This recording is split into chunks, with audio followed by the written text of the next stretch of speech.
क्या आपने कभी सोचा है कि इंसान खाली हाथ क्यों आता है और खाली हाथ ही क्यों चला जाता है? सच तो यह है, हम खाली हाथ नहीं जाते, हम अपने साथ ले जाते हैं अपने कर्मों का पूरा हिसाब।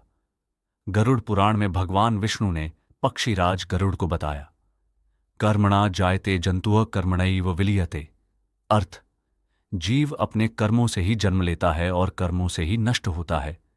आज हम जानेंगे उन भयानक दंडों के बारे में जो इंसान को उसके बुरे कर्मों के बदले भुगतने पड़ते हैं।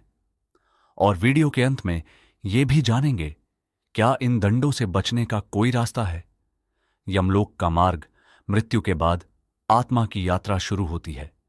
लगभग 47 दिनों तक आत्मा एक कठिन मार्ग से गुजरती है, जहां उसे भूख, प्यास और अकेलेपन का अनुभव होता है। और अंत में वह पहुंचती है यमराज के दरबार में। वहां बैठते हैं चित्रगुप्त। चित्रगुप्ताय नमः, कर्म साक्षिणे नमः।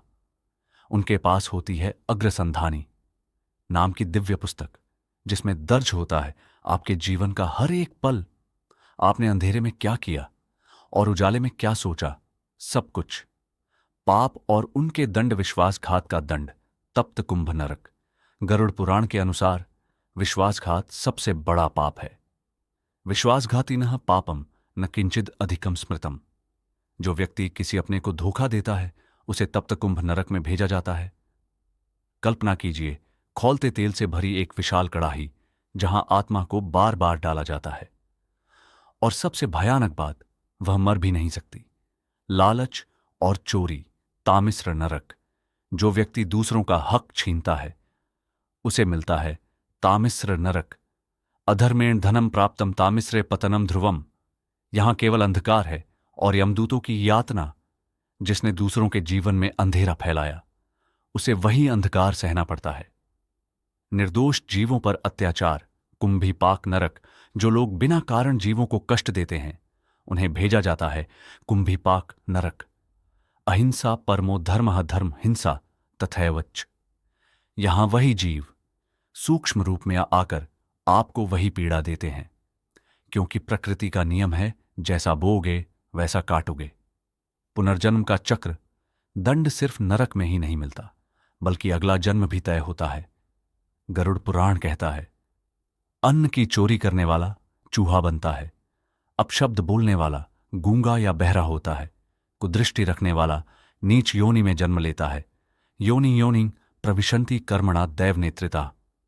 यह डराने के लिए नहीं, बल्कि समझाने के लिए है कि हर कर्म ऊर्जा है और ऊर्जा कभी नष्ट नहीं होती। तो क्या कोई रास्ता नहीं है? गरुड़ पुराण में भगवान विष्णु कहते हैं, नाम स्मरण मात्रेण पापम नश्यति तत्क्षणात्। अगर इंसान जीते जी अपने पापों को पहचान ले, पश्चाताप करे और भक्ति में लग जाए, तो उसके कर्म हल्के हो सकते हैं।